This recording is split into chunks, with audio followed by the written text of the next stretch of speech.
दोस्तों इमेजिन करो आप एक बोरिंग सी 9 to 5 जॉब में फंसे हुए हो। पूरा दिन ऑफिस की दीवारों के बीच निकल जाता है और घर सिर्फ सोने के लिए जाते हो। पर एक दिन अचानक आपकी आंख खुलती है और आप एक 2 साल के नन्हे से बच्चे के शरीर में होते हो। हमारा प्रोटैगनिस्ट वैन के साथ बिल्कुल यही होता है। वो होश में आते ही हैरान रह जाता है कि उसके हाथ इतने छोटे क्यों हैं।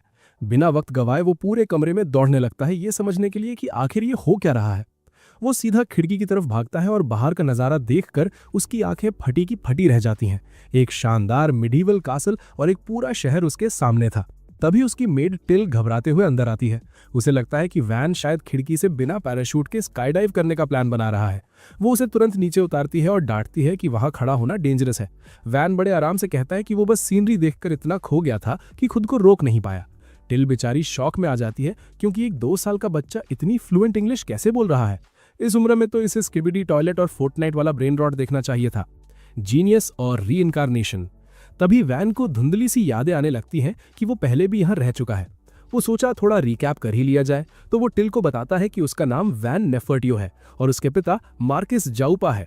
यही नहीं, उसे अपने तीनों बड़े भाइयों के नाम भी याद है। टिल को लगता है कि भाई ये बच्चा तो न्यूटन का दूसरा रूप है। ब्रेकफास्ट का वक्त होता है और 3 मेड्स वैन को घेर लेती हैं उसे खाना खिलाने के लिए, क्योंकि वो है ही इतना क्यूट।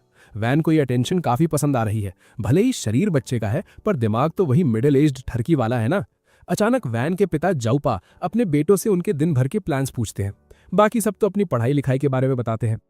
फिर जाउपा वैन की तरफ मुड़ते हैं और पूछते हैं कि उसका क्या प्लान है।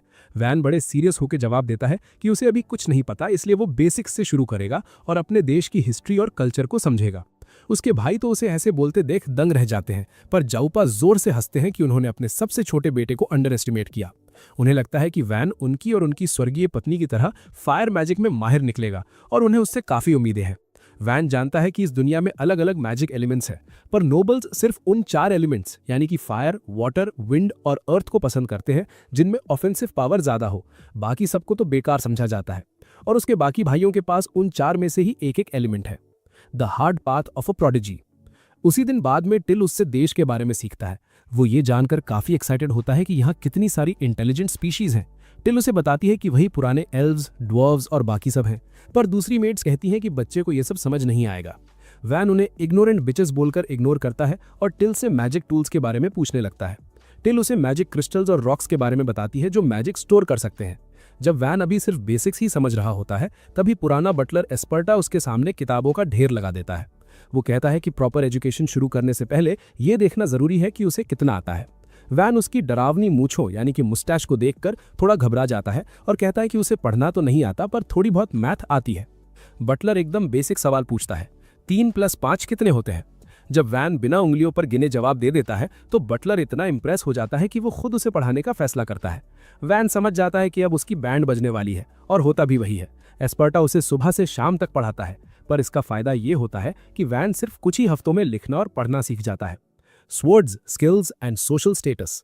वक्त गुजरता है और जब वैन 4 साल का होता है तो उसकी स्वर्ड्समैनशिप ट्रेनिंग शुरू होती है।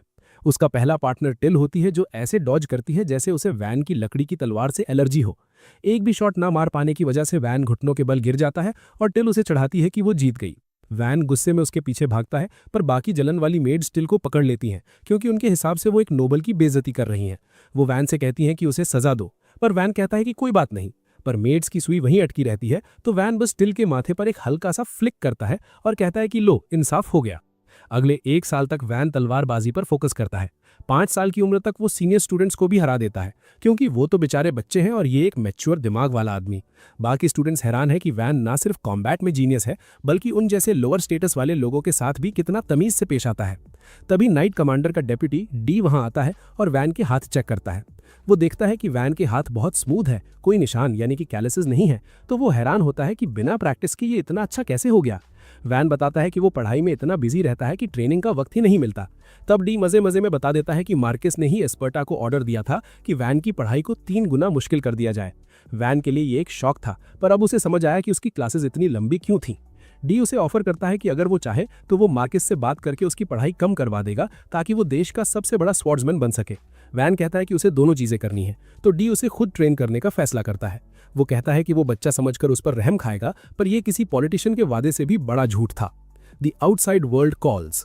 डी की ट्रेनिंग बहुत ही खतरनाक थी, पर फिर भी वैन अपनी इस नई जिंदगी को एंजॉय कर रहा था। एक और साल बीत गया और अब 6 साल का वैन पूरे इलाके में एक जीनियस के नाम से जाना जाता था। पर किताबों और तलवार के बीच रहकर वो थक गया था। तो एक दिन वो टिल से कहता है कि उसे बाहर जाना है। टिल उसे 2 नाइट्स के साथ मार्केट ले जाती है। वैन अलग अलग तरह की शॉप्स देखकर बहुत खुश होता है। तभी उसकी नज़र एक बड़ी सी बिल्डिंग पर पड़ती है। टिल बताती है कि ये मैरी चेंबर ऑफ कॉमर्स है, जो पूरे देश की सबसे बड़ी कंपनी है। वैन को समझ आता है कि ये इस दुनिया का वॉलमार्ट है। अचानक वो देखता है कि एक आदमी एक गंदे से बच्चे को घसीट रहा है। वो आदमी वैन को कहता है कि इधर मत देखो, कोई तमाशा नहीं चल रहा। ये सुनते ही वैन के नाइट्स अपनी तलवारें निकाल लेते हैं उस आदमी का सर कलम करने के लिए जिसने एक नोबल की इंसल्ट करने की जुर्रत की। भाइयों, वैन उन्हें तुरंत रोक लेता है और उस आदमी से पूछता है कि वो उस बच्चे को ऐसे घसीटकर कहाँ ले जा रहा है। वो घमंडी आदमी बड़े होश में जवाब देता है कि वो अपने ही बेटे को स्लेवरी में बेचने जा रहा है और कोई उसे रोक नहीं सकता। वैन के लिए ये न्यूज़ किसी झटके से कम नहीं थी, पर टिल उसे समझाती है कि इस दुनिया में गरीब लोग अक्सर थोड़े एक्स्ट्रा कैश के लिए अपने बच्चों को बेच देते हैं। वैन को ये सुनकर घिन आती है, पर इससे पहले कि वो कुछ बोल पाता, वहां एक टैंड मम्मी एंट्री मारती है, जो माकी के सबसे छोटे बेटे को देखकर काफी एक्साइटेड हो जाती है। टिल बड़े गर्व से वैन का फैमिली क्रश दिखाती है, जिस पर वो लेडी अपना इंट्रोडक्शन देती है कि उसका नाम रोजली है और वो मैरी चेंबर ऑफ कॉमर्स से है। वैन बिना टाइम वेस्ट किए रोजली से पूछता है कि उस नीले बालों वाले लड़के की कीमत क्या होगी। रोजली एक नजर उस बच्चे पर डालती है और उसके बाप से पूछती है कि क्या इसके पास कोई मैजिक एट्रीब्यूट है। बाप जवाब देता है कि इसके पास चोरी करने वाला मैजिक है। तो रोजली कहती है कि भाई, इसके तो सिर्फ 3 बड़े सिल्वर कॉइन्स ही मिलेंगे। ये सुनकर वो बुद्धा हरामी गुस्से में आ जाता है और अपने बेटे को लातों से पीटने लगता है, ये कहकर कि तू इतना यूजलेस है कि तेरी कीमत तो सोफी रेन के मंथली ऑमलेट सब्सक्रिप्शन से भी कम है। रोजली उसे थोड़ा रहम करने को कहती है, पर वो उसे किसी और दुकान पर ले जाने की जिद करता है ताकि बेहतर रेट मिल सके। तभी वैन बीच में आकर ऑफर देता है कि वो उस लड़के को 5 सिल्वर कॉइन्स में खरीद लेगा और वो लालची बुद्धा तुरंत मान जाता है। वैन उस लड़के को आजाद करता है और उसका नाम पूछता है। वो लड़का बिना डरे वैन का हाथ पकड़कर खड़ा होता है और अपना नाम काम बताता है। वैन उसे कहता है कि अब तुम जहां चाहो जा सकते हो, पर टिल हैरान होकर पूछती है कि अभी तो इसे खरीदा है, तो इसे जाने क्यों दे रहे हो।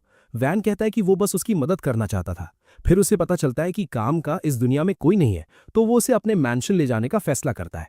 पर नाइट्स उसे समझाते हैं कि बिना किसी पहचान के वो उसे मैंशन नहीं ले जा सकते, उसे एक स्लेव की तरह ही साथ रखना पड़ेगा। अब वैन तो ठहरा मॉडर्न दिमाग वाला बंदा जो स्लेवरी से नफरत करता है। उसे ये सुनकर दुख होता है, पर जब काम खुद इसके लिए राजी हो जाता है तो वैन मान जाता है। रोजली उन्हें रोकती है और कहती है कि कॉन्ट्रैक्ट फाइनलाइज करना पड़ेगा। वो दोनों का हाथ पकड़ती है और एक स्पेल कास्ट करती है, जिससे काम के हाथ के पीछे एक टैटू बन जाता है। ये इस बात का सबूत था कि अब वो वैन का सेवक है। वैन काम को मैंशन ले आता है और वो जल्द ही एक लॉयल और टैलेंटेड सर्वेंट बन जाता है। एक दिन काम वैन के पास आता है और बताता है कि डी उसे ढूंढ रहा है। वैन उसे एक कुकी की रिश्वत देता है ताकि वो डी से झूठ बोल दे कि वैन यहाँ नहीं है। काम कुकी तो खा लेता है, पर कहता है कि डी को पता है आप यहीं हो। फिर भी वैन उसे कहता है कि कोई ना कोई कहानी पका देना। तभी वैन नोटिस करता है कि काम ने वो ग्लव्स नहीं पहने जो उसने दिलाए थे। काम कहता है कि वो अपना टैटू दुनिया को दिखाना चाहता है, क्योंकि ये सबूत है कि वो वैन की सेवा करता है। पर जैसे ही वैन कहता है कि उसे उसका ग्लव्स पहनना ज्यादा पसंद आएगा, काम तुरंत मान जाता है। तभी डी दरवाजा खटखटाता है और काम बाहर जाके कह देता है कि वैन यहाँ नहीं है। डी कहता है कि अभी एक नौकर ने उसे अंदर जाते देखा है। तो काम पलटकर जवाब देता है कि उसने जरूर दिन दहाड़े नशा कर रखा होगा, श्रूम्स। डी को शक होता है क्योंकि काम के मुंह पर कुकी के क्रम्स लगे थे, पर वो तुरंत मुंह साफ करके कहता है कि शायद आपने नशा किया है जो आपको ये सब दिख रहा है। डी उस स्लेव लड़के की हिम्मत देखकर इंप्रेस हो जाता है कि वो अपने मास्टर के लिए उससे भी भिड़ गया, इसलिए वो वैन की जगह काम को ही रगड़ने का फैसला करता है। 2 साल और बीत जाते हैं और वैन अब 8 साल का हो गया है, यानी उसकी अप्रेजल सेरेमनी का वक्त आ गया है। सबको उससे बहुत उम्मीदें हैं। लोग चाहते हैं कि वो उनका अगला लॉर्ड बने, क्योंकि वो जीनियस होने के साथ साथ बहुत नेक दिल भी है। उसके पिता को पूरा यकीन है कि वैन के पास फायर मैजिक होगा, पर उनकी सारी उम्मीदें मिट्टी में मिल जाती हैं जब पता चलता है कि वैन के पास प्रोडक्शन मैजिक है। जाओपा कहता है कि नोबल्स के लिए ये सबसे घटिया मैजिक है, क्योंकि इससे सिर्फ रॉ मटेरियल और इमेजिनेशन से तलवारें और सामान बनाया जाता है। वो कहता है कि ये काम तो बिना मैजिक के भी हो सकता है और किसी नोबल को लोहार यानी ब्लैक स्मिथ बनने की जरूरत नहीं है। जाओपा गुस्से में पागल हो जाता है, क्योंकि वो और उसकी वाइफ दोनों स्ट्रॉन्ग फायर मेजेस थे और वो ये बर्दाश्त नहीं कर सकता कि उनका बेटा इतना कमजोर मैजिक रखे। वो अपनी तलवार निकाल लेता है और कहता है कि उसे ये गलती पहले ही सुधार लेनी चाहिए थी। वैन डर के मारे जम जाता है, पर इससे पहले कि उसके पिता उस पर हमला करे, उसका सबसे बड़ा भाई मीरसिया बीच में आ जाता है। वो सुझाव देता है कि उनके टेरिटरी में एक पिछड़ा हुआ गांव है जो अभी तक डेवलप नहीं हुआ, तो क्यों ना वैन को वहां का लॉर्ड बनाकर भेज दिया जाए।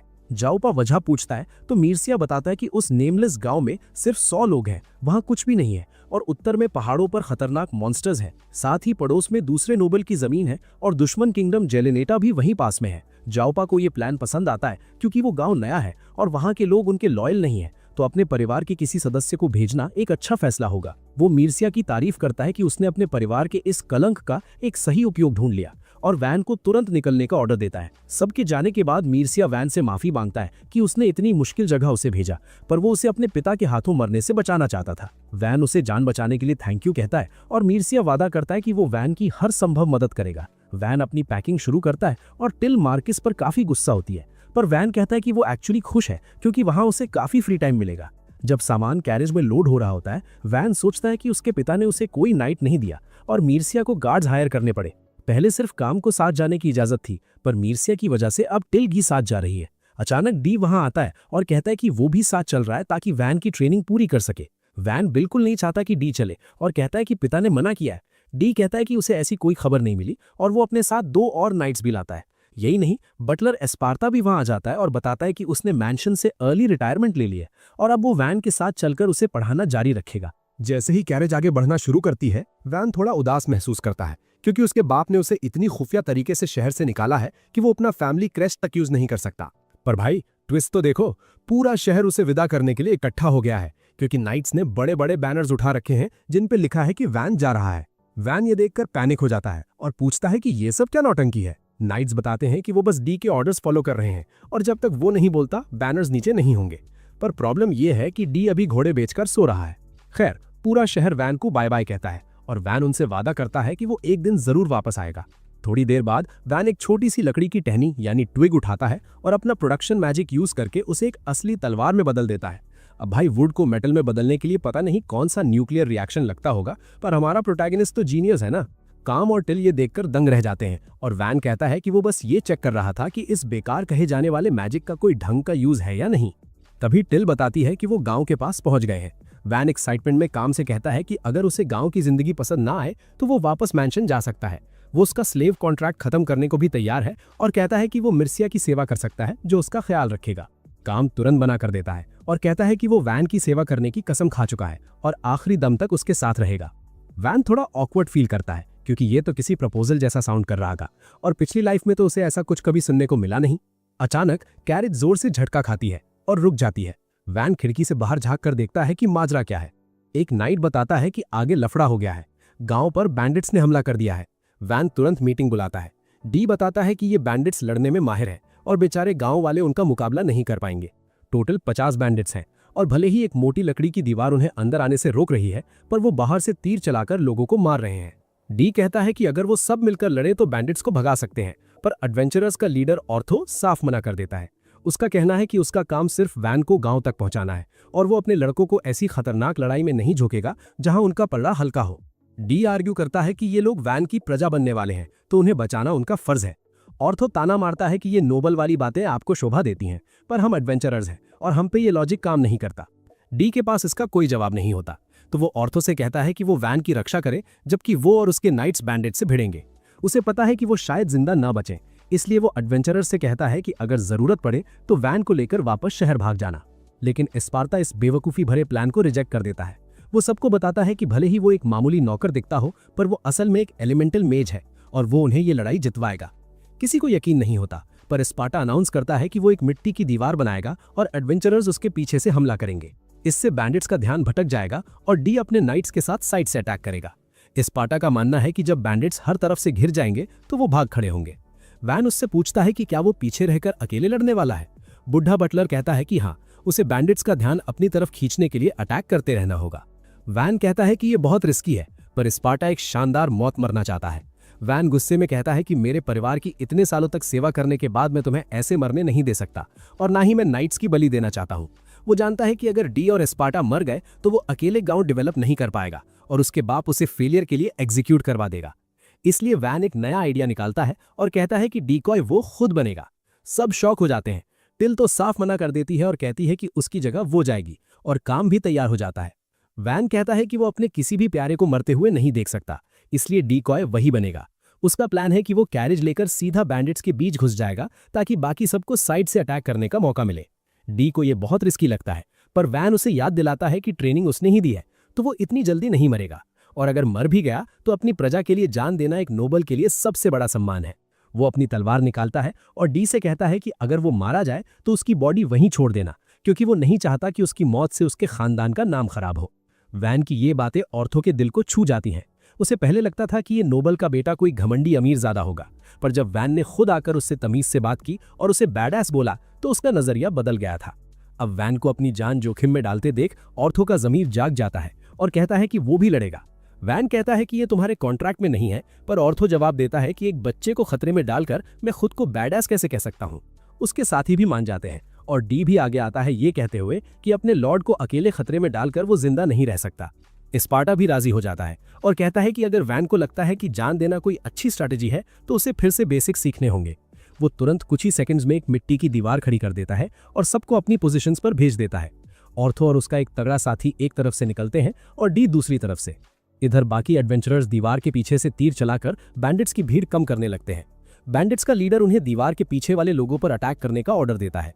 तभी डी वहां तूफान की तरह आता है और एक साथ कई बैंडिट्स को साफ कर देता है। ऑर्थो और नाइट्स भी हमले में शामिल हो जाते हैं।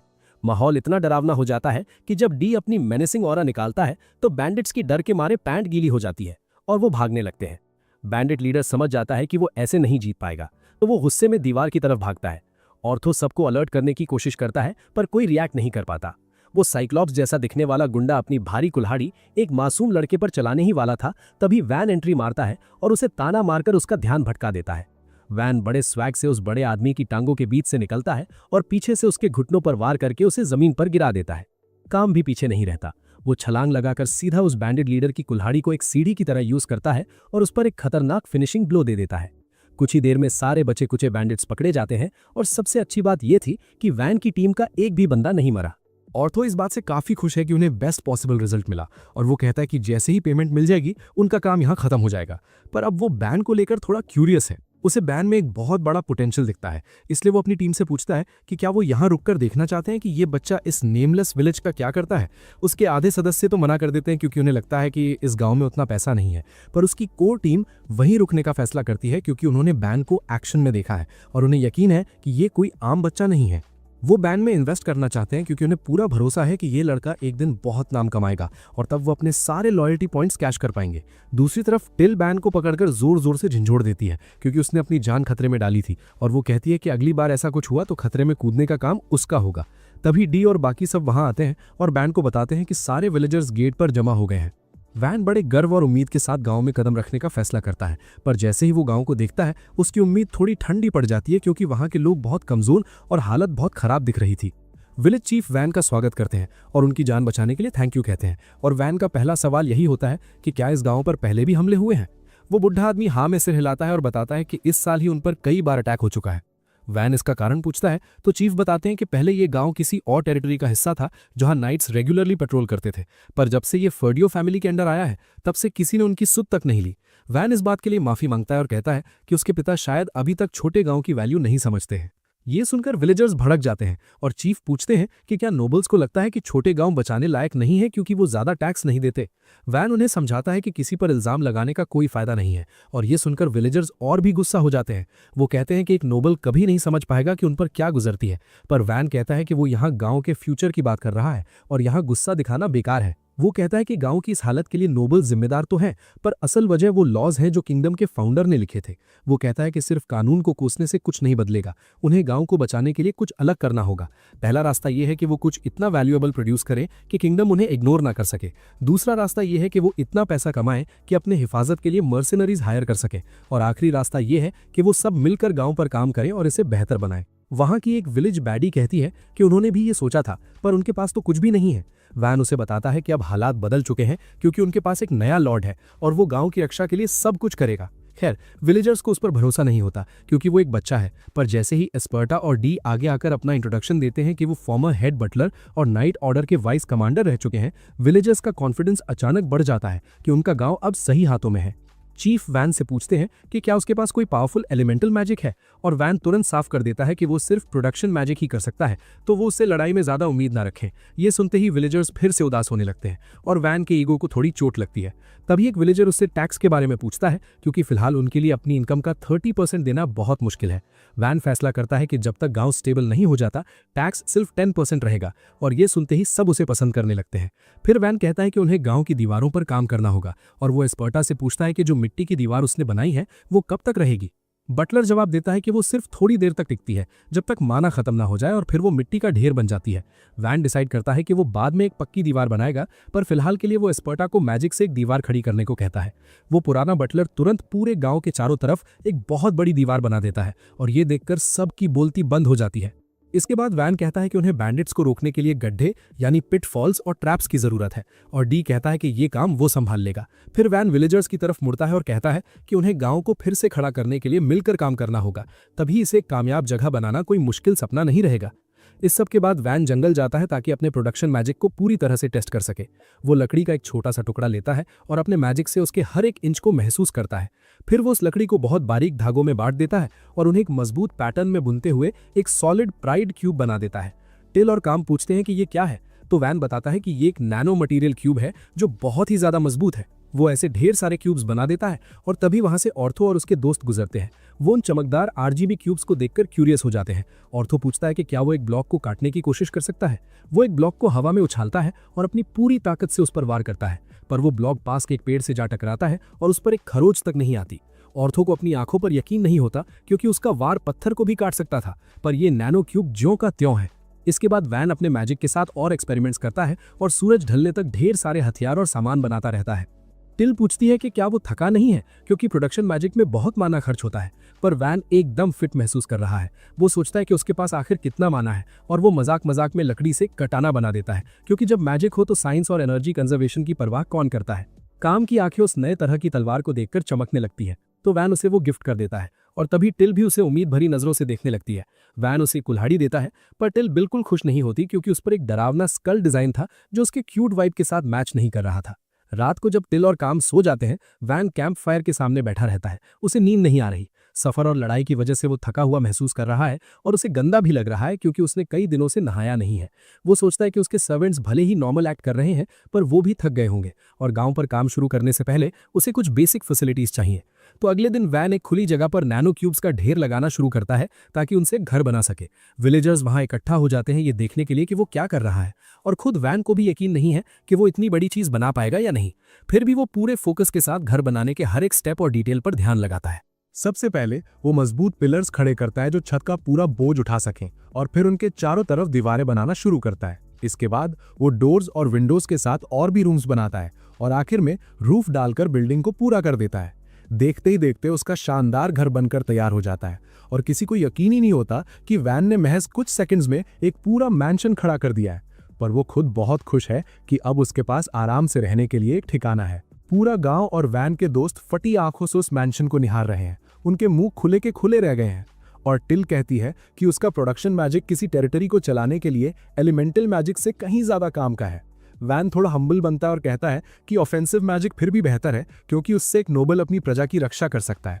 उसे लगता है कि लोग उस नोबल के अंडर ज्यादा सेफ फील करते हैं, जो बड़े बड़े फायरबॉल्स फेंक सके, ना कि किसी ऐसे बंदे के साथ जो बस एक बड़ा कंस्ट्रक्शन वर्कर बन के रह गया हो। टिल और काम उसकी बात से अग्री नहीं करते और कहते हैं कि वो उसके पिता के शहर के बजाय उसके बनाए हुए शहर में रहना पसंद करेंगे। पर वैन को लगता है कि वो बस उसका पक्ष ले रहे हैं, लेकिन एस्पार्टा का मानना है कि वो सही कह रहे हैं। वो वैन को समझाता है कि जंग के वक्त शायद लोग अटैक करने वाले नोबल्स को पसंद करें, पर शांति के समय उसकी ये एबिलिटी डेवलपमेंट के लिए सबसे बेस्ट है। डी, ऑर्थर और बाकी लोग भी वही बात कहते हैं, और वो वैन से कहते हैं कि ये कितना अनबिलीवेबल है कि उसने उसैन बोल्ट की स्पीड से भी तेज एक पूरा घर बना दिया। वैन उन्हें कहता है कि अगर वो लकड़ी लेकर आए तो वो उनके लिए भी घर बना सकता है, और ये सुनते ही डी और ऑर्थो दोनों में आग लग जाती है कि कौन सबसे पहले लकड़ी जमा करके अपना घर बनवाएगा। खैर, सिर्फ वही नहीं है जिन्हें नया घर चाहिए। गांव का चीफ भी बड़े डरते डरते वैन से पूछता है कि अगर विलेजर्स भी लकड़ी ले आए तो क्या वो उनके लिए भी घर बना देगा।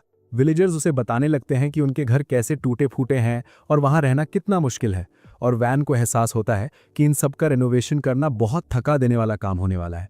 मगर वो अपने लोगों को निराश नहीं करना चाहता, और ये सच भी है कि उनके पुराने घर किसी भी पल गिर सकते हैं। वो घर बनाने के लिए राजी हो जाता है, बस शर्त ये रखता है कि उन्हें लकड़ी लानी होगी। और ये सुनते ही सबकी खुशी का ठिकाना नहीं रहता। थोड़ी ही देर में वैन एक साथ पूरा रेजिडेंशियल ब्लॉक खड़ा कर देता है और लोग अभी भी उसके स्किल्स देखकर हैरान हैं। वो कहते हैं कि एक तो इतना बड़ा माना पूल होना अलग बात है, ऊपर से वैन को एक सेटलमेंट का प्रॉपर लेआउट प्लान करना भी आता है। वैन आर्किटेक्चर और डिजाइन के बारे में अपना ज्ञान झाड़ने लगता है और बताता है कि उसने ग्रिड लेआउट यूज किया है, जिसमें हर यूनिट 4 घरों से बनी है और उनके बीच मजबूत और चौड़ी सड़कें हैं। फिलहाल उसने सारे घर एक जैसे बनाए हैं ताकि किसी में लड़ाई ना हो, पर वो प्लान करता है कि आगे चलकर वो इनका रेनोवेशन करेगा जब उनके पास और मजबूत रॉ मटेरियल आ जाएगा।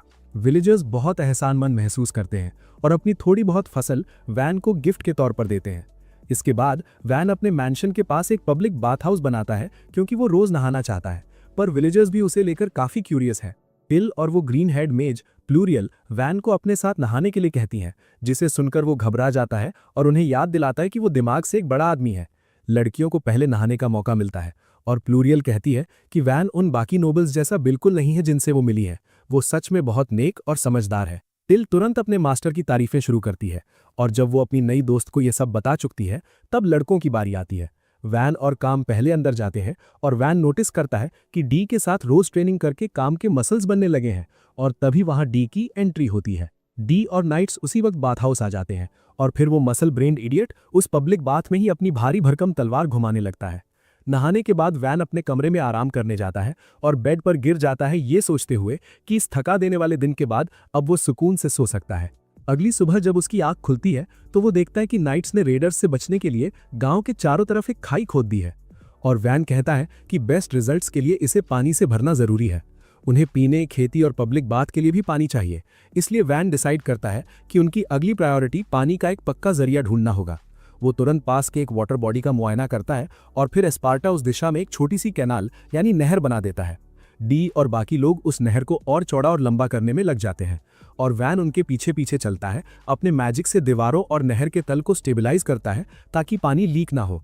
वो देखता है कि डी को सख्त मिट्टी को खोदने में बड़ा मजा आ रहा है और एस्पार्टा कहता है कि 40 साल की उम्र के हिसाब से वो काफी एक्टिव है। काम और नाइट्स भी जी तोड़ मेहनत कर रहे हैं और वैन को लगता है कि नहर पूरी होने में कम से कम 1 हफ्ता लगेगा। फिर भी वो गांव तक पानी पहुंचाने के लिए एकदम जिद्दी है, क्योंकि एक बार बेसिक फैसिलिटीज आ गई तो मर्चेंट्स आना शुरू हो जाएंगे और वो सबका स्टैंडर्ड ऑफ लिविंग सुधार सकेगा। लेकिन लगता है वैन ने अपने वर्कर्स के जोश को थोड़ा ज्यादा ही एस्टिमेट कर लिया है, क्योंकि दिन खत्म होते होते वो गांव के आधे रास्ते तक पहुंच गए हैं। वैन कहता है कि इतना काफी है और उन्हें रुकने को बोलता है, पर डी पूछता है कि प्रॉब्लम क्या है, क्योंकि वो तो अभी और काम कर सकता है। वैन उसे समझाता है कि हर किसी में उसकी जैसी बिग डी एनर्जी नहीं है और बेचारे काम और बाकी लोग तो थककर उनकी मम्मी के फेवरेट टॉय की तरह कांप रहे हैं।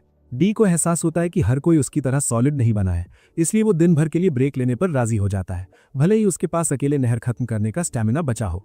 अगली दोपहर नहर का काम पूरा हो जाता है और सब लोग रिवर के पास इसके उद्घाटन के लिए जमा होते हैं। वैन एस्पार्टा को गेट खोलने का इशारा करता है और वो एक पत्थर का प्लग तोड़ देता है ताकि पानी टनल में बहने लगे। जब सब लोग उस नहर में पानी को तेजी से बहते हुए देखते हैं जो उन्होंने मिलकर बनाई थी, तो सब जोर जोर से तालियां बजाते हैं और विलेजर्स इतना सारा पानी एक साथ देखकर दंग रह जाते हैं। जल्द ही गांव के चारों तरफ की खाइयां पानी से भर जाती हैं, पर वैन को डर है कि कहीं बारिश होने पर बाढ़ ना आ जाए। वो डिसाइड करता है कि वो गांव के पीछे एक झील खोदेगा ताकि वो सिचुएशन अवॉइड की जा सके, और एस्पार्टा कहता है कि ये सूखे मौसम के लिए एक रिजर्वॉयर का काम भी करेगा। थोड़ी ही देर में बैन और उसके दोस्त मिलकर गांव के पीछे एक शानदार झील यानी लेक तैयार कर देते हैं और पूरा गांव वहां इस नज़ारे को देखने के लिए उमड़ पड़ता है। इतना सारा पानी एक साथ देखकर लोग अपनी खुशी रोक ही नहीं पाते और विलेज चीफ तो बैन का शुक्रिया अदा करते थकते नहीं है, क्योंकि अब उन्हें अपने परिवार के लिए पानी भरने के लिए मीलों दूर पैदल नहीं भटकना पड़ेगा। कुछ दिनों बाद बैन गांव की दीवारों को और ज्यादा मजबूत करने का काम शुरू करता है। वो मिट्टी में पत्थर के टुकड़े मिलाता है और फिर अपने प्रोडक्शन मैजिक का इस्तेमाल करके उन्हें कॉन्क्रीट में बदल देता है। सबको अब पूरा यकीन हो चुका है कि इतनी सॉलिड और तगड़ी दीवार के होते हुए अगर बैंडिट्स ने हमला किया भी तो उनका कुछ नहीं बिगड़ने वाला। लेकिन भाई हमारा बैन अभी भी सेटिस्फाइड नहीं है। वो डिसाइड करता है कि डिफेंसेस को एक नेक्स्ट लेवल पर ले जाना होगा, इसलिए वो दीवार के ऊपर बड़े बड़े बलिस्टे इंस्टॉल कर देता है और उनके आगे मजबूत शीट्स लगा देता है ताकि दुश्मन के रेंज्ड अटैक से सेफ रहकर उन पर पलटवार किया जा सके। बैन बड़ी सादगी से कहता है कि ये तो बस बेसिक सी चीजें हैं, पर बाकी सब उसकी बात से बिल्कुल अग्री नहीं करते, क्योंकि ये दिखने में ही इतने कूल और धमाकेदार लग रहे हैं। सबको लगता है कि अब किसी की हिम्मत नहीं होगी इस गांव से पंगा लेने की, और एस्पार्टा तो यहां तक कह देता है कि इसे गांव कहना ही गलत है, क्योंकि ये तो अभी से एक किसी मजबूत किले फोर्ट्रेस जैसा दिखने लगा है। डी कहता है कि अगर जॉपा को पता होता कि बैन ये सब करने के लायक है तो वो उसे कभी दूर नहीं भेजता और शायद उसे तुरंत अपना अगला वारिस यानी सक्सेसर घोषित कर देता।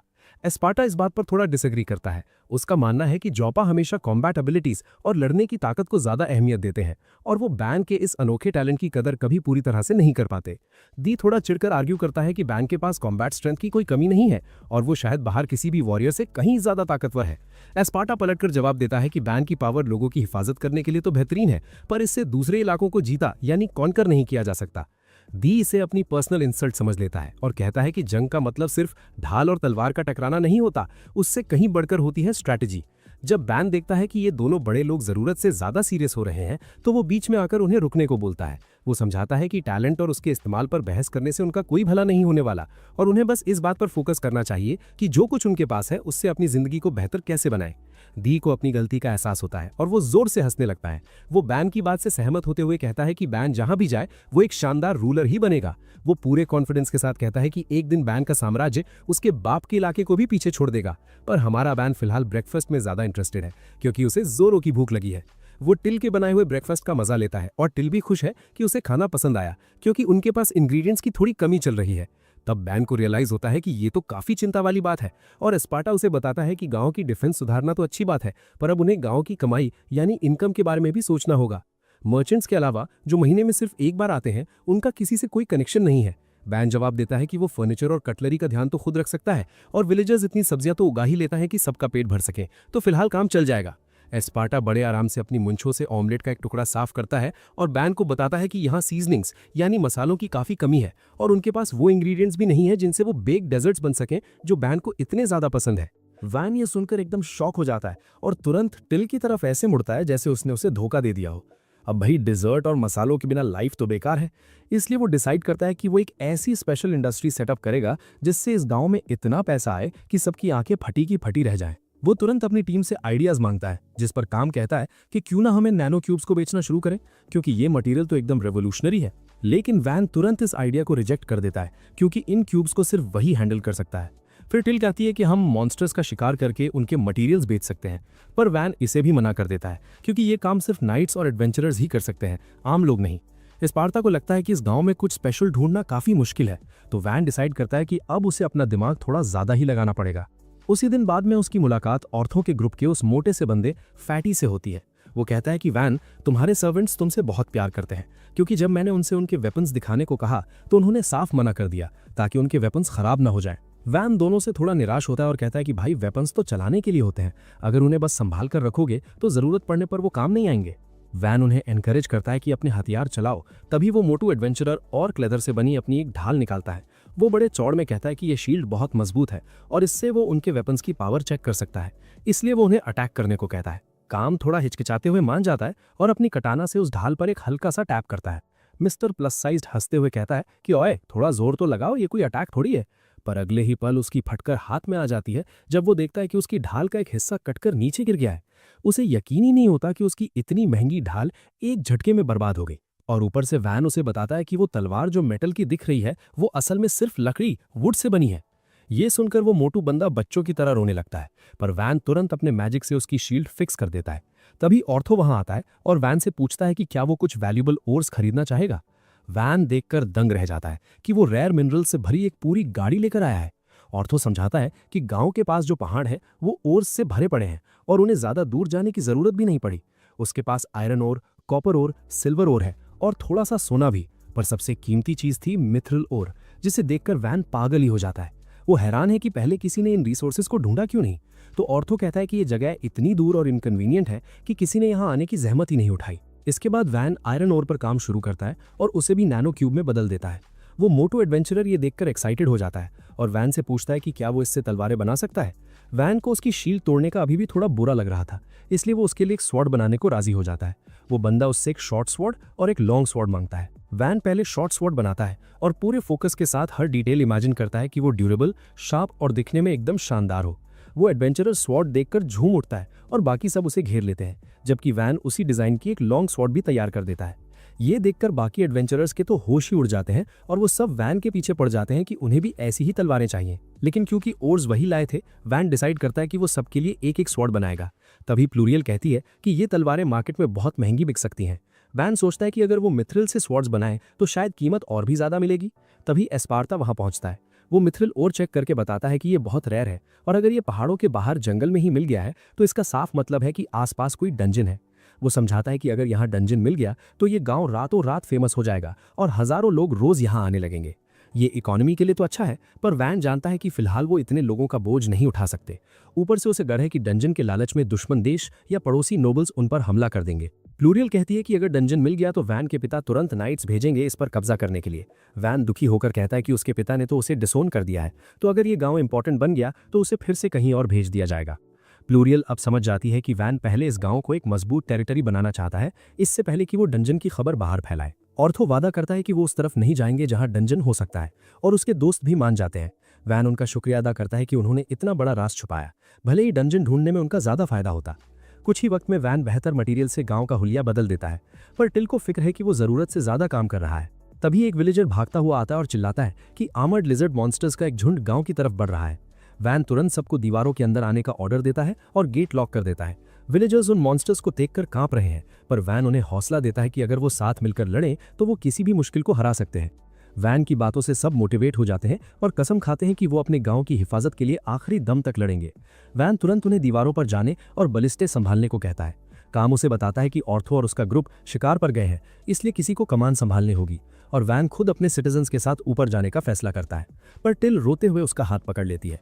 वैन भले ही कोई सिंप ना हो, पर वो उसे दुख नहीं देना चाहता, इसलिए वो डी से कहता है कि वो ऊपर जाए और उसे रियल टाइम सिचुएशन बताता रहे, जबकि वो खुद जमीन पर रहकर ऑर्डर्स देगा।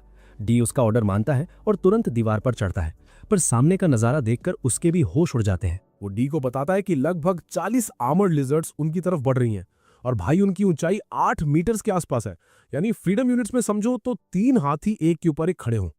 ये देखकर डी थोड़ा घबरा जाता है क्योंकि बड़े बड़े वेटरन नाइट्स का ग्रुप भी एक अकेली आर्मर्ड लिजर्ड को गिराने में पसीने छोड़ देता है, और यहाँ उनके पास गिने चुने ट्रेन फाइटर्स ही हैं। वैन तुरंत कमान संभालता है और उसे जायंट क्रॉसबोज में लोहे के तीर आयरन एरोज लोड करने का ऑर्डर देता है, और डी बिना वक्त गवाए आगे बढ़ जाता है। उसके नाइट्स उसे वार्न करते हैं कि इन लिजर्ड्स की स्किन इतनी सख्त है कि नॉर्मल हथियार उनके स्केल्स को खरोच तक नहीं पाएंगे, और डी ये बात अच्छे से जानता है। वो कहता है कि अब तक उसने अपनी जिंदगी की सारी जंगें जीती हैं, पर इस बार वो अपने दिमाग की जगह वैन के दिमाग और उसके फैसले पर भरोसा करना चाहता है। वो सबको बलिस्ता लोड करने का हुक्म देता है और फिर जोर से चिल्लाता है, फायर। जैसे ही तीर लिजर्ड से टकराते हैं, वो एक पल के लिए गायब हो जाते हैं, और डी को समझने में थोड़ा वक्त लगता है कि जहां जहां तीर लगे हैं वहां उन मॉन्स्टर्स के शरीर में बड़े बड़े छेद हो चुके हैं। वो आर्मर्ड लिजर्ड्स इनर्शिया की वजह से कुछ सेकंड्स तक आगे बढ़ती हैं और फिर ढेर होकर जमीन पर गिर जाती हैं, और पहली ही बार में गांव वाले 10 लिजर्ड्स को ढेर कर देते हैं। डी वैन के बनाए हथियारों की क्वालिटी देखकर दंग रह जाता है, और साथ ही उन विलेजर्स से भी काफी इंप्रेस होता है जो पता नहीं कैसे मेरे कॉल ऑफ ड्यूटी के रैंक्ड मैचेस वाले टीममेट से भी अच्छा एम कर रहे थे। वो सबको राउंड 2 के लिए तैयार होने को कहता है, पर नाइट्स बताते हैं कि अब हर बलिस्ता के लिए सिर्फ एक ही लोहे का तीर बचा है। डी कहता है कि जो है वही लोड करो और चला दो, और वो कुछ और लिजर्ड्स को मार गिराने में कामयाब हो जाते हैं, लेकिन अभी भी लगभग आधी लिजर्ड्स बची हुई थी और उनका एमो खत्म हो चुका था। डी ये खबर वैन तक पहुंचाता है और वैन तुरंत इस प्रॉब्लम का सोल्यूशन ढूंढने लगता है। तभी उसे अचानक याद आता है कि कैसे काम की लकड़ी की तलवार ने फैटी की हाई स्पेक शील्ड को मक्खन की तरह काट दिया था, और वो सोचता है कि शायद ये लकड़ी आर्मर्ड लिजर्ड्स पर भी काम कर जाए। वो डी को लकड़ी के तीर यूज करने को कहता है। नाइट्स को लगता है कि ये पागलपन है, क्योंकि लकड़ी भला उस स्टील जैसी सख्त स्किन के पार कैसे जाएगी। डी उन्हें चुप करा देता है और कहता है कि वैन ने पहले ही उन्हें कई बार गलत साबित किया है, इसलिए वो उस पर पूरा भरोसा करेगा। वो सबको विलेजर्स को लकड़ी के तीर लोड करके चलाने का ऑर्डर देता है, और हैरानी की बात यह है कि वो लकड़ी के तीर भी लिजर्ड्स के पार निकलने लगते हैं, भले ही वो बीच में अटक जाए। खुशकिस्मती से वो तीर उनके वाइटल ऑर्गन्स तक पहुंच रहे थे और उन्हें तुरंत ढेर कर रहे थे, और अब डी समझ गया था कि उन्हें हरा पाना नामुमकिन है। वो विलेजर से कहता है कि फिर से लोड करो और फायर करो, क्योंकि आज रात सबको लिजर्ड मीट की दावत मिलने वाली है। गांव वाले उसकी बात मानते हैं और आर्मर्ड लिजर्ड्स पर तीरों की बारिश कर देते हैं, जिससे जो थोड़ी बहुत बची थी वो भी साफ हो जाती है। डी बड़े गर्व से वैन और बाकी सबके सामने अपनी जीत का ऐलान करता है, और सब जोर जोर से जश्न मनाने लगते हैं। टिल वैन को जोर से गले लगा लेती है, जबकि वैन अभी भी ये प्रोसेस कर रहा है कि उसके लकड़ी के हथियार इतने खतरनाक मॉन्स्टर्स पर कैसे काम कर गए। दीवार के ऊपर खड़े नाइट्स डिस्कस करते हैं कि उनकी साइड से एक भी बंदा घायल नहीं हुआ और एमो भी काफी बचा है। डी को लगता है कि लड़ाई इतनी जल्दी खत्म हो गई कि उसे थोड़ा अधूरा सा लग रहा है, पर यह इस बात का सबूत था कि वैन की एबिलिटी कितनी ओपी है। थोड़ी देर बाद गांव वाले उन लिजर्ड्स की बॉडीज को प्रोसेस करना शुरू करते हैं ऑर्थो की पार्टी की देखरेख में, जो काफी देर से वापस लौटे थे। ऑर्थो ने बताता है कि आंखें, दांत, खाल और मैजिक कोर को संभाल कर रखो, जबकि मीट को खाने के लिए स्टोर करो। वो कहता है कि आमतौर पर इन लिजर्ड्स को प्रोसेस करने में बहुत वक्त लगता है और मीट खराब हो जाता है, पर वैन के बनाए नाइफ्स की वजह से ये काम मक्खन की तरह हो रहा है। तभी वैन वहां आता है और मीट का पहाड़ देखकर फैसला करता है कि वो इस जीत की खुशी में एक शानदार पार्टी देंगे। रात को जश्न शुरू होता है और लोग जी भरकर मीट खाते हैं। ऑर्थो का ग्रुप वैन से बात करते हुए कहता है कि उनके बनाए हथियार कमाल के हैं। डी ये सुन लेता है और थोड़ा जलकर वैन से पूछता है कि क्या उसने पहले एडवेंचरर्स के लिए हथियार बनाए थे। ऑर्थो और उसके दोस्त अपनी तलवारें दिखा दिखाकर शो ऑफ करने लगते हैं। डी को थोड़ी जलन होने लगती है और वैन से कहता है कि मेरे लिए भी एक स्वॉर्ड बना दो, और उसके लिए वो ब्लैंक चेक देने को भी तैयार है।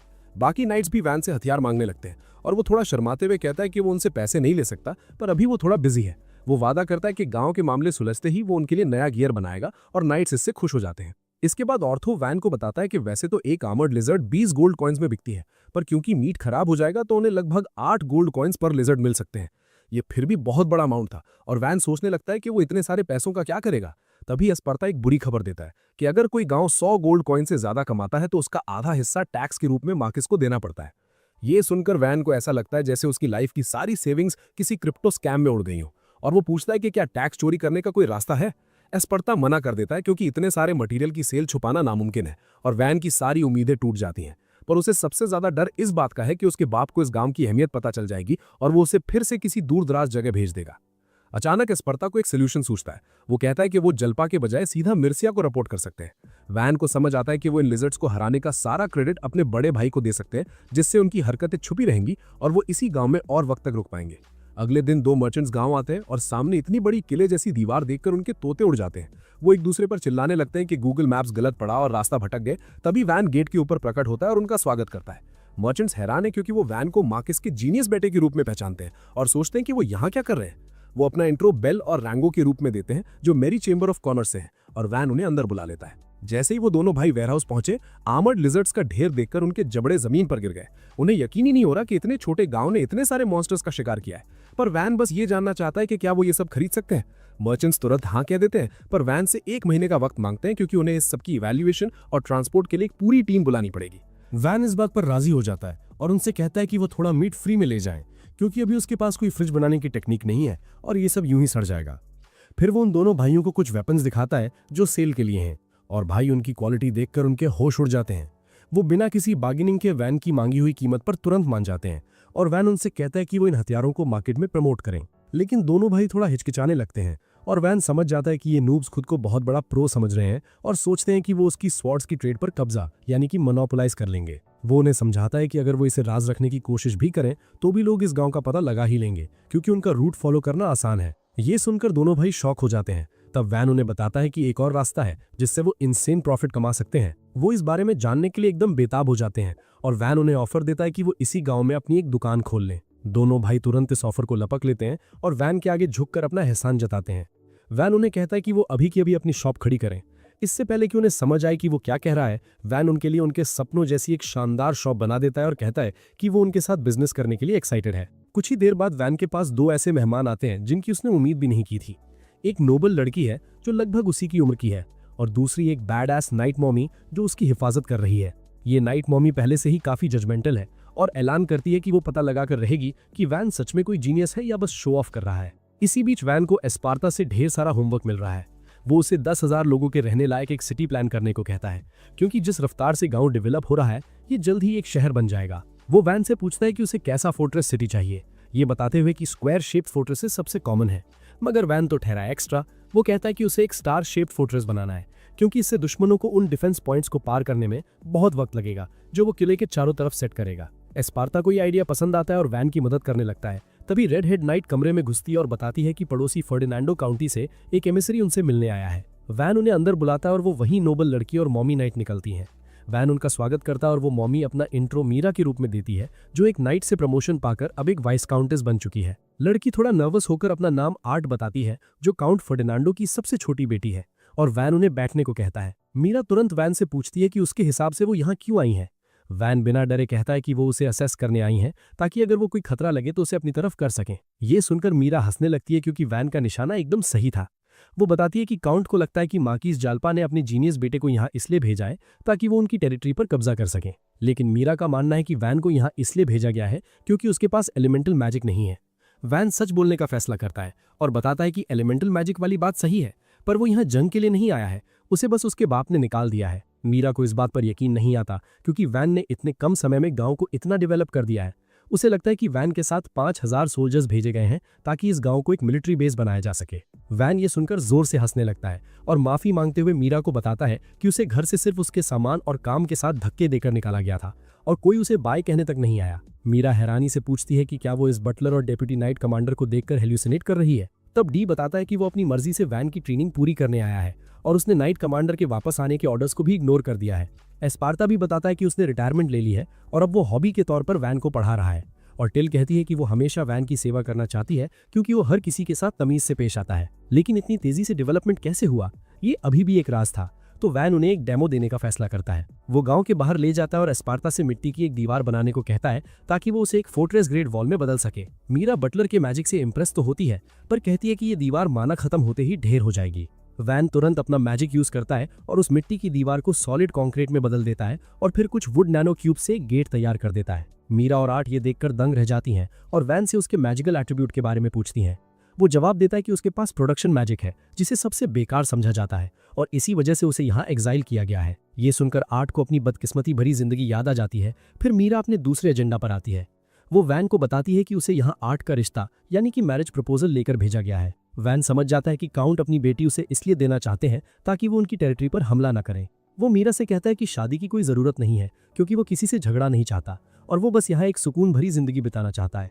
मीरा उसे बताती है कि पहले वो नहीं चाहती थी कि आर्ट की एंगेजमेंट किसी गुमनाम गांव के लॉर्ड से हो क्योंकि ऐसी घटिया जगह पर वो खुश नहीं रह पाएगी, पर वैन का पोटेंशियल और उसका कैरेक्टर देखकर अब वो इस शादी के सपोर्ट में है। वो वैन की इंटेलिजेंस, करिश्मा और उसके विल पावर की तारीफ करने लगती है और कहती है कि अगर ये लीगल होता तो वो खुद उससे शादी कर लेती। वैन एक मॉमी वाइफू का ख्याल से एक्साइटेड तो होता है, पर बदकिस्मती से उसे अभी सिर्फ आर्ट ही मिल सकती है। मीरा आर्ट से पूछती है कि क्या वो वैन से शादी करना चाहती है क्योंकि उसे इससे बेहतर लड़का नहीं मिलेगा। आर्ट शर्मा के कहती है कि वैन एक अच्छा लड़का है, पर उसने अभी शादी के बारे में सोचा नहीं है। वैन भी उसे कहता है कि वो अपना वक्त ले क्योंकि ये उसकी लाइफ का सबसे बड़ा डिसीजन है। मीरा बताती है कि वो रात भर गाँव में ही रुकेंगी ताकि वो आराम से सोच सके। वैन थोड़ा शॉक्ड होता है, पर जब मीरा मैंशन में कमरे के बारे में पूछती है तो वो उनके लिए एक शानदार इन यानी होटल बनाने का फैसला करता है। इसके बाद वो डिनर करते हैं और वैन उस लड़की के बारे में और जानने की कोशिश करता है जो शायद उसकी फ्यूचर वाइफू बन सकती है। वो बताती है कि उसे फूल और डॉल्स जैसी क्यूट चीजें पसंद है और वैन उन डॉल्स को देखने की इच्छा जताता है।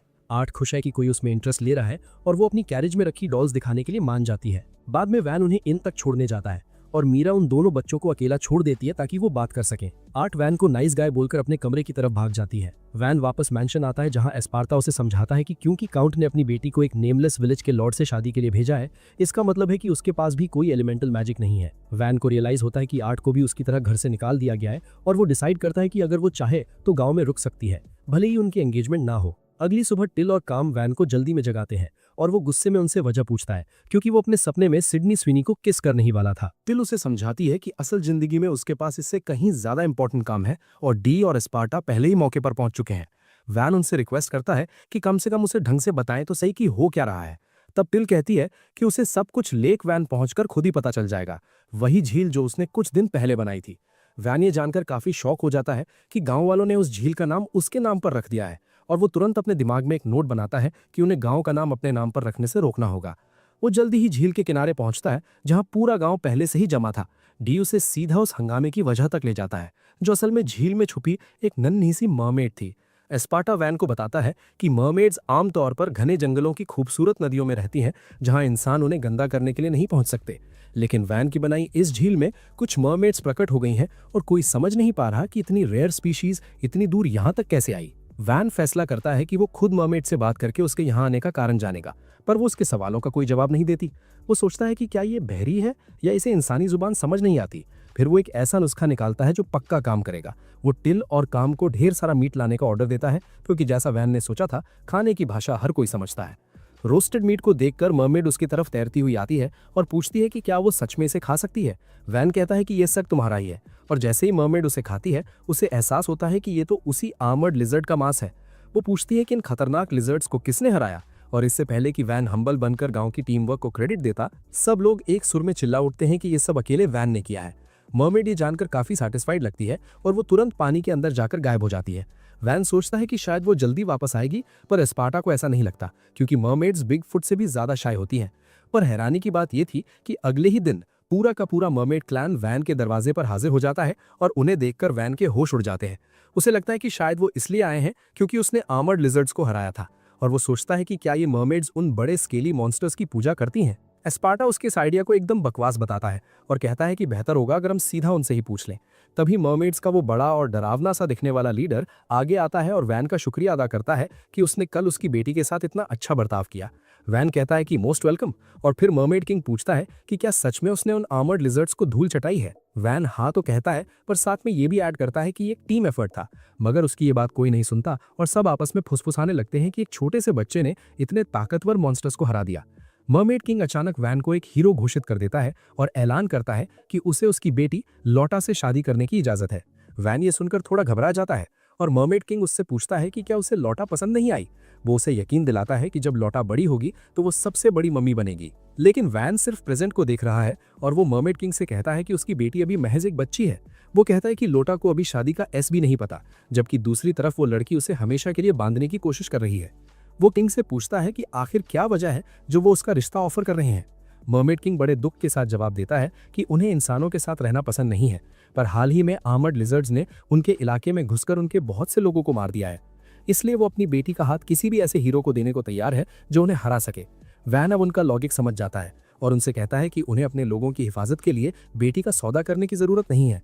वो मर्मेड किंग से कहता है कि लोटा को बड़ी होकर अपनी मर्जी से शादी करने दें क्योंकि वो उनकी मदद सिर्फ इंसानियत के नाते करेगा। मर्मेड किंग पूछता है कि क्या उनके लोग इस झील में रह सकते हैं, और वैन तुरंत उन्हें अपने गांव का हिस्सा बनाने के लिए राजी हो जाता है। वो झील के बीचों बीच तुरंत 2 शानदार फ्लोटिंग हाउसेस बना देता है और मर्मेड्स को वहां एकदम घर जैसा फील होने लगता है। तभी एस्पार्टा वैन को याद दिलाता है कि उन्हें सीवेज यानी गंदगी का कुछ करना होगा, और ये सुनकर मर्मेड किंग थोड़ा क्यूरियस हो जाता है। वैन उन्हें अपने गांव की आर्किटेक्चर समझाता है कि कैसे वो एक जॉइंट फ्लश सिस्टम यूज करके सारा कचरा सीवर्स के रास्ते दूर भेज देते हैं। मर्मेड किंग मदद का ऑफर करता है क्योंकि उसके लोग वाटर बेंडिंग में माहिर हैं और उनकी वजह से वैन का काम बहुत आसान हो जाता है। मर्मेड किंग कहता है कि सीवेज फ्लशिंग का काम अब से उनका है क्योंकि एक सेफ जगह के बदले वो कम से कम इतना तो कर ही सकते हैं। तभी वहां आर्ट और मम्मी मीरा पहुंचती हैं और मर्मेड्स को देखकर उनके होश उड़ जाते हैं।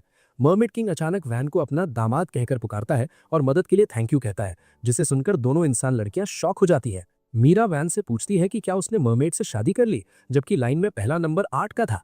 इससे पहले कि वैन ये कंफ्यूजन दूर करता, लोटा बड़े गर्व से ऐलान कर देती है कि वो वैन की पत्नी है। इस वजह से वैन और आर्ट के बीच माहौल थोड़ा गर्म हो जाता है, इसलिए वो अगले दिन उसे बोटिंग सेशन पर बुलाता है ताकि मिसअंडरस्टैंडिंग क्लियर कर सके।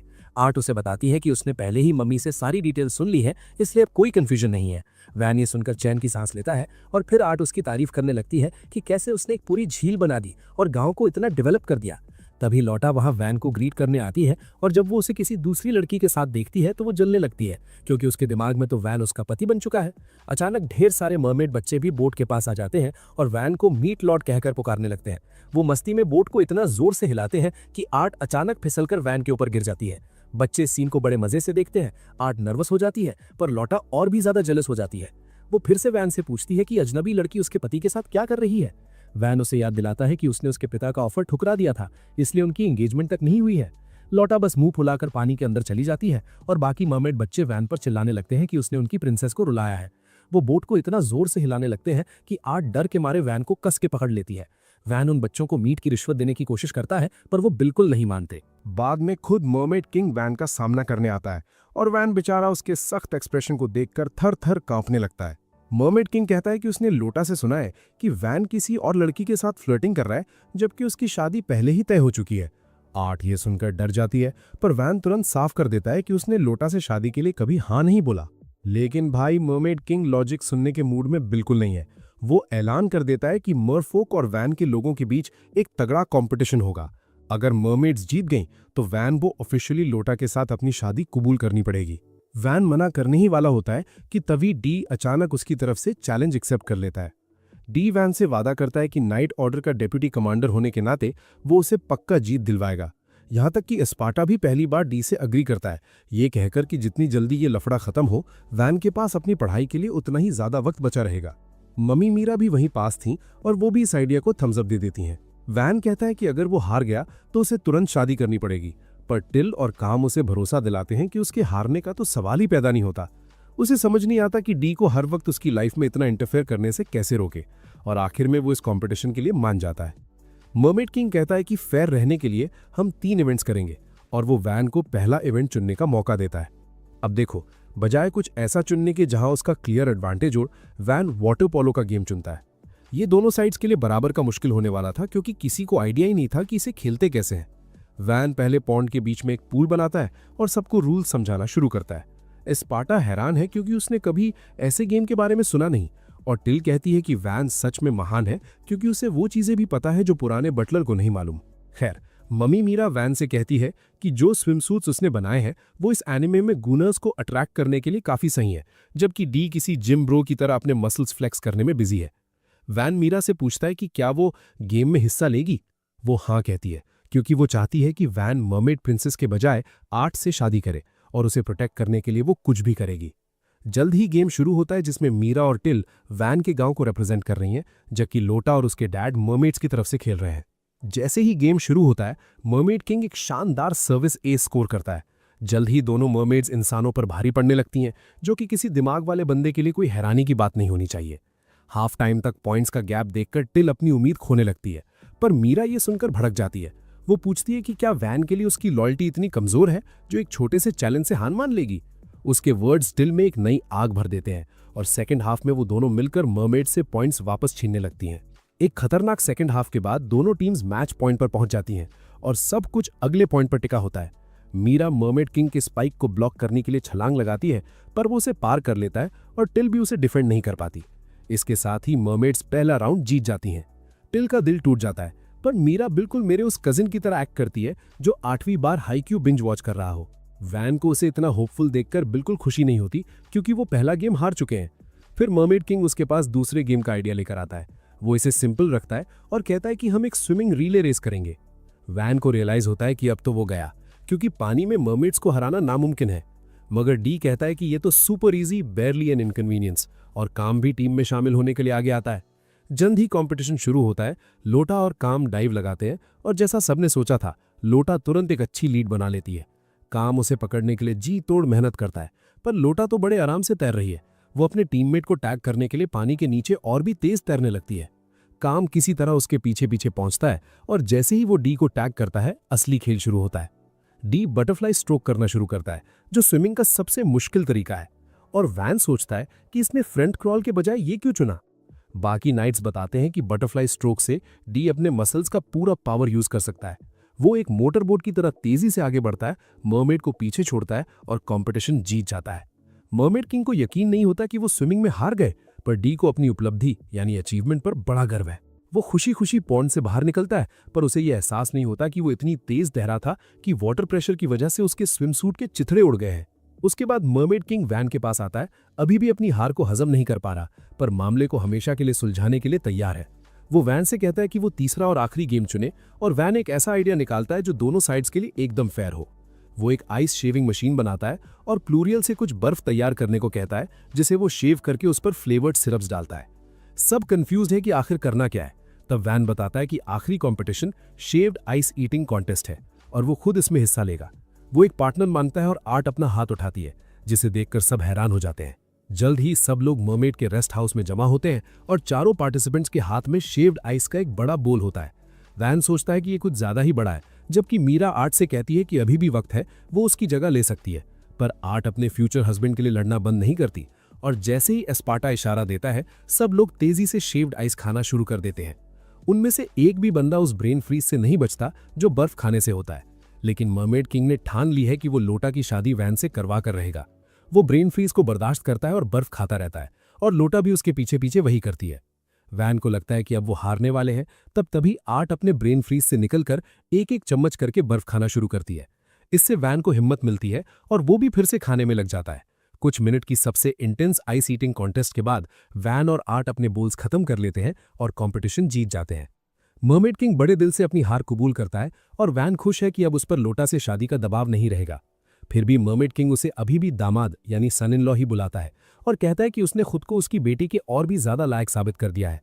वो ये कहकर अपने घर चला जाता है और बेचारा वैंस सोच में पड़ जाता है कि भाई अगर रिजल्ट्स यही रहने थे तो इस कंपटीशन का मतलब क्या था। तभी जरूरत से ज्यादा बर्फ खाने की वजह से वॉन के पेट में दर्द शुरू हो जाता है और सब लोग उसके चारों तरफ इकट्ठा हो जाते हैं उसका हालचाल पूछने के लिए। दूसरी तरफ मीरा आर्ट से कहती है कि उसने बहुत अच्छा काम किया, पर आर्ट बस दूर से वॉन को निहाल रही है जो अपने लॉयल दोस्तों से घिरा हुआ है। वो सोच में पड़ जाती है कि आखिर वॉन को इतना सारा प्यार और अटेंशन कैसे मिलता है, क्योंकि उसे तो बचपन से ही हमेशा निग्लेक्ट किया गया है। जब वो छोटी थी उसके पिता हमेशा अपने काम में बिजी रहते थे और उनके पास उसके लिए बिल्कुल वक्त नहीं था। उसकी माँ को भी बच्चा पालने में कोई इंटरेस्ट नहीं था, इसलिए उन्होंने आर्ट को एक नैनी के भरोसे छोड़ा और खुद यूरोप में बैकपैकिंग करने निकल गई। जैसे जैसे वो बड़ी हुई किसी ने उस पर ध्यान नहीं दिया, क्योंकि वो थोड़ी डरपोक और दिमाग से थोड़ी हल्की बॉर्डरलाइन डम थी। उसके पास सिर्फ एक ही अच्छी चीज थी, उसका मैरियनेट मैजिक, जिससे वो पपेट्स को एकदम परफेक्टली कंट्रोल कर सकती थी। आर्ट को लगा था कि वो इससे अपनी माँ को इम्प्रेस कर पाएगी, पर वो बहुत बड़ी गलतफहमी में थी। उसकी माँ ने उसे इम्प्रेस होने के बजाय एक थप्पड़ जड़ा और उसे हमेशा के लिए छोड़ दिया, क्योंकि नोबल्स की नज़र में मैरियनेट मैजिक सिर्फ बेकार ही नहीं बल्कि बुरा यानी ईविल समझा जाता था। उसके बाद सबने उसे इग्नोर करना शुरू कर दिया और जब वो 10 साल की हुई तो उसके बाप ने उसे एक गुमनाम गांव के लॉर्ड से शादी करने के लिए भेज दिया। वो काफ़ी परेशान थी, पर वॉन तो एक बहुत ही नेक दिल इंसान निकला। भले ही उसके पास एक यूजलेस मैजिक था, फिर भी वो पूरे कॉन्फिडेंस के साथ रहता था और हर कोई उससे प्यार करता था। वॉन को देखकर आर्ट अब फैसला करती है कि वो अपनी पपेट्री मैजिक की और भी ज्यादा प्रैक्टिस करेगी ताकि एक दिन लोग उसे उसके हुनर के लिए पसंद करें। अगले दिन वॉन विलेजर्स को कुछ नए कंस्ट्रक्शन वर्क के लिए इकट्ठा करता है और रात को एक शानदार बारबेक्यू पार्टी का लालच देकर उन्हें पूरा हाइप कर देता है। तभी आर्ट वहां उसे ग्रीट करने आती है और पूछती है कि क्या वो उसे काम करते हुए देख सकती है, क्योंकि वो भी वॉन की तरह बनना चाहती है। पर दोस्तों, ये कहानी अब यहीं खत्म होती है और ये वीडियो भी। याद से इस वीडियो को लाइक करें और चैनल को सब्सक्राइब जरूर कर देना। देखने के लिए शुक्रिया। क्या आर्ट अपनी पपेट्री मैजिक से सबका दिल जीत पाएगी? अगर आप अगला पार्ट देखना चाहते हैं तो मुझे जरूर बताएं।